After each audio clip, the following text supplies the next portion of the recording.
कलकत्ता में ग्रेजुएशन किया। हमारे कॉलेज है स्कॉटिश चर्च कॉलेज, वहाँ से मैंने पढ़ाई की।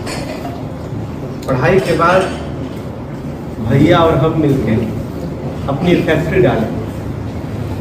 मैं डॉक्टर बनना चाहता था, शायद इसीलिए भी तो बैठा भी हूँ।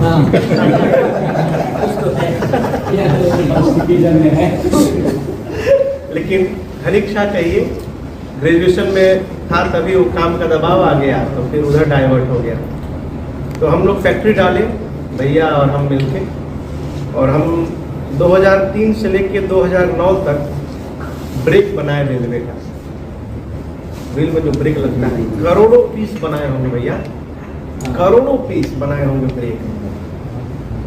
और कथा तो छोड़िए, कथा का ख भी हम नहीं जानते थे कि राम कथा होती। मानस पढ़ते थे तो पढ़ते नहीं थे, अक्षर पढ़ते थे। जैसे आप देखिए समाज में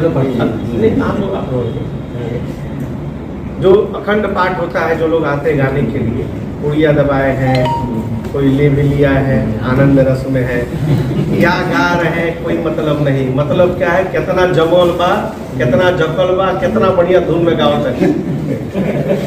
प्रसंग में चक्रवर्ती जी महाराज रो रो के प्राण छोड़ रहे हैं, गाने वाले खूब मजीरा बिन जो झोंके पड़े हैं। उसी तरह हम भी पढ़ते थे। वो सेंस वहां तक पहुंच नहीं थी मन की। पूज्य महाराज श्री से संपर्क हमारा हुआ 2003 में। छोटे भाई हमारे, जिनको आप कथा में हारमोनियम बजाते देखते होंगे, हमारे सबसे बड़े भैया, फिर भैया, फिर मैं, अब मेरे बाद विनय। तो विनय भी कलकत्ता में, तभी हम लोग तीनों लोग यहाँ निकल पाए। तो भैया का अपना काम है, मिल चलाते हैं, रोलिंग मिल, अभी 3-4 मिल चलाते हैं। भैया पूरी फैक्ट्री संभालते हैं। हम और विनय तो बिलाला बन के घूमते रहते हैं। हाँ। तो विनय का एक कैसेट निकला था लोकगीत का, रतिया पहाड़ लागे। तो वो कैसेट किसी तरह पूज्य महाराज श्री को मिल गया। तो उसमें कितना दर्दनाक गीत था। गरीबी का चित्रण था एक परिवार का। पति बाहर है, पत्नी बच्चों को लेकर गांव में है। रजाई इतनी छोटी हो गई है फटते फटते कि चेहरा ढकिए तो पाँव नंगा हो जाता है। दरवाजे पर गेट नहीं है घर में। ननद बड़ी हो गई है, मुनीम ऊपर से अलग दबाव दिया हुआ है। इसी दृश्य को लेकर वो गीत था। और उस गीत ने महाराष्ट्र को इतना झकझोरा कि वो पता लगाने लगे कि लड़का कौन है जिसने इस गीत को गाया। अब देखिए, मुझे कथावाचक बनाने की रचना भगवान ने कितने वर्ष पहले रच दी। ये बात 2002 की है। पता लगते लगते महाराष्ट्र कलकत्ता का नंबर मिला, तो फोन की, विनय से बात की। 2004 दिसंबर में पूज्य महाराज श्री कलकत्ता कथा गाने गए, तो फोन करके बुलाए। तो हम लोग मिलने गए। तो वो प्रथम मिलन था पूज्य महाराज श्री से। फिर कथाओं में गए, मिलना हुआ। 2006 में पूज्य महाराज श्री की एक राम कथा हम लोगों ने ऑर्गेनाइज की कलकत्ता में। तो हम लोग उसमें आयोजक थे, और वहाँ एक कृष्णा भवन है जिसमें कथा का आयोजन भया। उस कथा के होने के बाद और निकटता आ गई। फिर 2007 में तो विवाह भया मेरा। तो विवाह के बाद एक बार मैं महाराष्ट्र से मिलने गया कानपुर। तो देखे होंगे, अब वही बता सकते क्या देखे होंगे। तो कानपुर स्टेशन पर ट्रेन विलम्ब था, ट्रेन को आने में। तो महाराष्ट्र से मैं था। तो किनारे ले जाके हमको एक बात बोले कि राजन, सरस्वती की कृपा है तुम पर, ब्राह्मण शरीर है, ये तुम्हारा शरीर लोहा के लिए नहीं बना है, तुम राम जी की कथा गाओ बेटा। अब वो बड़े हैं तो मैं उनको प्रत्युत्तर तो दे नहीं सकता। मैं बोलते रहे, मैं सुनता रहा। ट्रेन में बैठा तो मैं सोचने लगा, अब मैं कहाँ से कथा कर पाऊंगा, कोई जानता ही नहीं। खैर वो बोले, बात आई गई। अब वो जब भी फोन करें तो मुझे यही पूछे, कुछ सोचे हो। अभी 1-2 महीना चला तो मैं उनको फोन करना कम कर दिया कि फिर मिलाऊंगा तो यही बोलेंगे। अब ये 2009 अगस्त से लेकर चला 2010 अप्रैल तक। अप्रैल में फिर महाराष्ट्र से मिला मैं रायपुर में, तो पूरी रात हमको कमरे में बिठा कर यही समझाते रहे कि ये जीवन दोबारा नहीं मिलेगा बेटा, भैया संभालेंगे फैक्ट्री, कथा करो लाला। जब वहाँ से मैं आया तो अब मैं सोचने लगा, अच्छा मेरे पास समस्या क्या थी।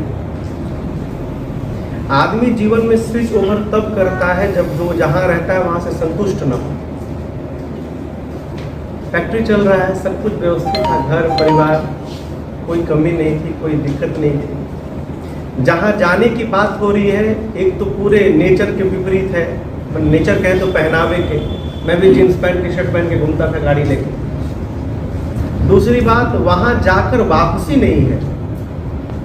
आप कोई बिजनेस खोलेंगे, नहीं चला तो बंद करके दूसरा खोल लेंगे, लेकिन इस क्षेत्र में आने के बाद फिर वापसी नहीं है। अच्छा, वो भी ऐसा क्षेत्र जो मैं टोटली अननोन हूँ वहाँ से। अब ये निर्णय करने में मुझे बहुत तकलीफ होने लगी। फिर मैं क्या किया कि कंप्यूटर रूम में ऊपर बंद करके और महाराष्ट्र की कथा सुनना प्रारंभ किया कि ये बोलते क्या है। तो पहले दिन की कथा, शिव विवाह की कथा मैंने लगातार 20 दिन सुनी, और 20 दिन में मैंने पूरी राम कथा याद कर ली, पूरी कथा मैंने रट ली। उसके बाद घर में पूज्य बाबूजी का संस्कार, एक सत्संग हॉल है ऊपर, घर में ही माइक, हारमोनिया, तबला, सब कुछ व्यवस्था थी। चौकी लगाए, गद्दा बिछाए, चादर लगाए, ठाकुर जी का फोटो लगाए, बाजार से माला ला के पहनाए, दरी बिछाए, माइक लगाए, विनय जी को हारमोनियम पर बिठा दिए और एक बच्चे को तबले के लिए बुला लिए। माँ को, भाभी को, बगल की चाची लोग को श्रोता बुला के बिठा लिए। वो लोग पूछे क्या होगा, तो क्या देखिए क्या होगा। नीचे गए, नहाए, तिलक, माचिस की तिल्ली लेके तिलक दिए। आचमनी तो थी नहीं वो वाली। बाबूजी का धोती कुर्ता निकाले, किसी तरह धोती लपेटे, कुर्ता पहने, रेहल और पोथी जी लेके ऊपर गए हॉल में। ऊपर गए तो सब लोग देख के हंसने लगे, ये क्या होगा। क्या बैठिए, कथा सुनाऊंगा आप लोगों को। कथा शुरू हुई, उल्टा सीधा जो भी, उस समय तो कुछ पता था नहीं। शुरू किए, 1.5 घंटे बाद पूज्य बाबूजी आए फैक्ट्री से। अब वो नीचे आए तो देखिए हमारे घर में कथा चल रही है, ये कौन महात्मा है आपको पता ही। तो बाबूजी सीधे ऊपर हॉल में पहुंचे। अब वो जब अंदर गए और मुझे देखे, अब मैं बाबूजी को देखा तो मैं आंख बंद कर दिया। अब क्या करें, वो भी आके बैठे। तब तक भैया आ गया फैक्ट्री से, भैया आके बैठे। लगभग 20-25 लोग हो गए। तो उस दिन मैंने 4 घंटे कथा की। पहले दिन कथा के बाद बाबूजी, माँ, भैया लोग आरती उतारे। उतरा तो प्रणाम किया और बाबूजी से बोला, बाबूजी अब कथा गानी है।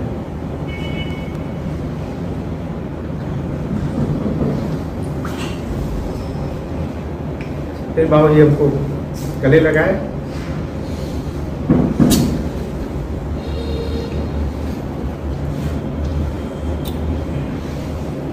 फिर बोले मेरे जीवन और कब तुम निष्फल हुआ।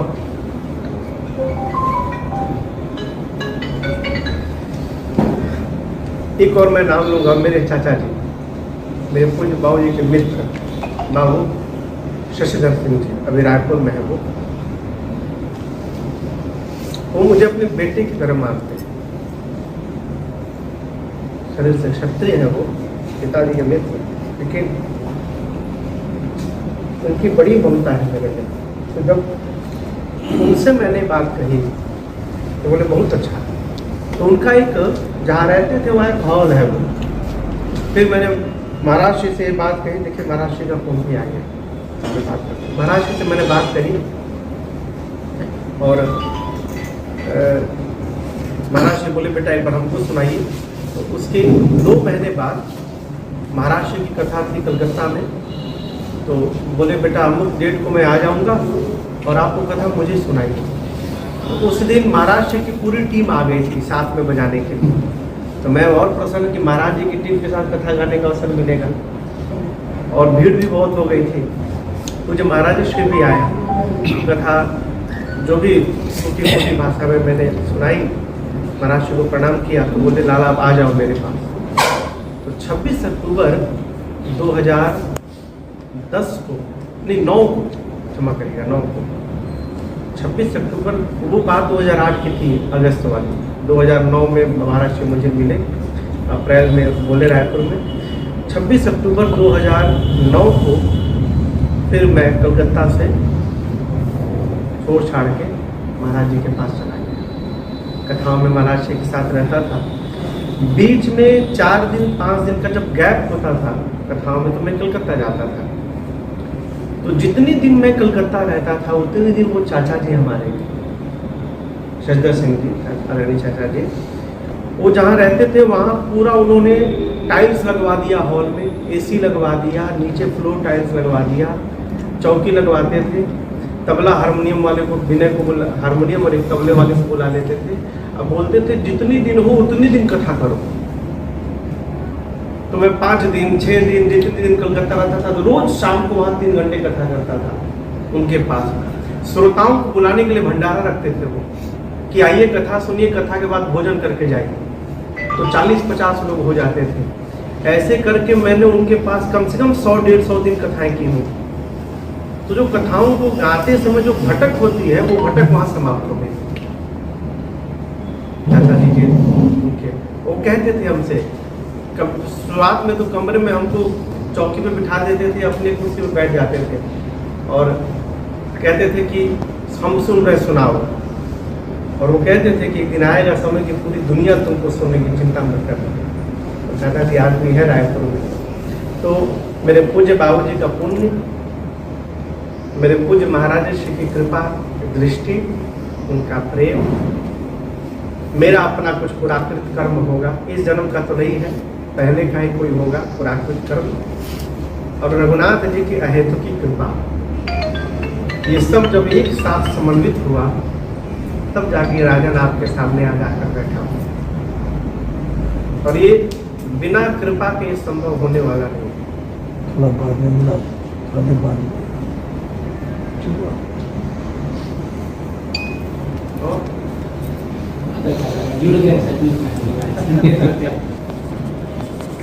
जीवन में कई लोग ये भ्रम पाल के बैठे हैं कि हम भगवान की पूजा करेंगे, कथा सुनेंगे, भजन करेंगे तो जीवन में कभी कष्ट नहीं आएगा। जिसके जीवन में कष्ट नहीं है, आज ही मेरे भैया कह रहे थे, मुन्ना भैया हमारे सुबह में कह रहे थे, बाबू जिस दिन आपके पास समस्या नहीं आई, आप समझिए आप गलत दिशा में जा रहे हैं। जीवन में समस्याएं आ रही हैं, इसका मतलब आप सही मार्ग पर हैं, और यही जीवन है। यदि आपके सामने कोई समस्याएं नहीं आ रही हैं, यानी आपका मार्ग गलत है, आप सही दिशा में नहीं चल रहे हैं। हमारे महाराज जी कहा करते कि जब लोग आपकी बुराई करना शुरू कर दें, समझिए आप प्रगति कर रहे हैं, क्योंकि जलन के मारे लोग बुराई करेंगे। तो हम कथा गाएंगे, भजन करेंगे, सत्संग में बैठेंगे तो हमारे पास कोई समस्या नहीं आएगी, ये भ्रम है। समस्याएं आएंगी, शरीर है तो इसको रोग होगा। हम कथा गा रहे हैं, अभी 2 साल पहले मेरे गले में नोड्यूल हो गया था, गांठ बन गई थी, और 4-5 महीने मेरी आवाज़ नहीं निकल पा रही थी, कथाएं लगातार। तो 2000 कोरोना के पहले 2020 में गंगाराम में मुझे ऑपरेशन कराना पड़ा, और फिर डॉक्टर ने कहा महाराज जी हर 15-20 मिनट पर आपको 1 घूंट पानी पीना है, इसको गीला रखना है, सूखने नहीं देना है। तो पहले मैं पानी नहीं पीता था, लेकिन अब कथाओं में हर आधे घंटे पर 1 घूंट पानी जरूर पीता हूँ। भाई कथा लंबे समय तक गाना है ना, तो शरीर को रोग भी होगा, जीवन में कष्ट भी आएगा, समस्याएं भी आएंगी। फिर इनका लाभ क्या है कथाओं का? कथाओं का एक ही लाभ है, हमारे महाराज जी कहा करते बाबू, जीवन की स्थिति परिस्थिति बदले, मन की स्थिति न बदले। ये जो कथाएं हैं, ये जो कीर्तन है, भजन है, ये हमारे मन की स्थिति को विपरीत परिस्थिति में बदलने से रोकती है। उस समस्या को झेलने की शक्ति प्राप्त होती है, जिससे आप पार निकल सकें। मन, भाई आप डॉक्टर हैं, ऑपरेशन का ऐसे चीरा लग जाए तो आदमी बाप बाप चिल्लाए, ऑपरेशन में नहीं चिल्लाता है। क्यों? क्योंकि मन शरीर से निकल के बाहर चला जाता है। एक भारत के बहुत बड़े गणितज्ञ थे, मुझे नाम स्मरण में नहीं है, उनका एक घाव हो गया पाँव में, तो डॉक्टर ने कहा कि बेहोश करना पड़ेगा, उसको काटना था घाव को। बोले बेहोश ना करिए, कोई गलत एक सम ला के मुझे दे दीजिए, गलत, मैं उसको सॉल्व करता हूँ, आप ऑपरेशन कर डालें। तो गलत सम उनको सम बना के दे दिया गया, वो उल्टा होकर उसको सॉल्व करने लगे, उधर ऑपरेशन हो गया। क्यों? मन शरीर से निकलकर सवाल में चला गया, तो शरीर में क्या हो रहा है पता चलने वाला नहीं है। उसी प्रकार जब हम भगवान की भक्ति करते हैं, सत्संग करते हैं, तो मन हमारा शरीर से निकल के अब भगवान के चरणों में लगा रहता है। इसलिए जीवन में कष्ट आए, दुख आए, उसका पता हमको चलने वाला नहीं रहता।